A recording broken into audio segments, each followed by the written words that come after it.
Welcome back to the Airview channel. Hopefully you like that new intro.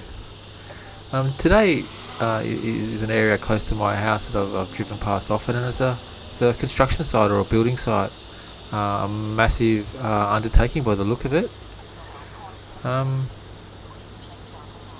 they're going to build some units on this land, and here is a picture of what it looked like prior to construction. It sold in 2014 for 1.3 million Australian dollars, and it's been slated to have these units built on it. Here's an artist's rendition of what they would look like.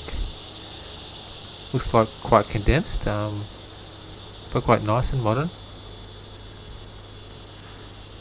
But here we are in 2023, and they're still building the base of the structures.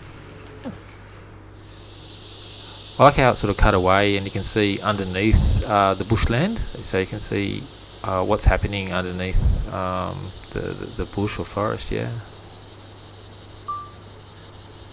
For the record, no way affiliated with the construction side or people or anything, not getting paid, just thought it was quite interesting, and I thought I'd just document it prior to, or what it looks like now prior to any structures going up.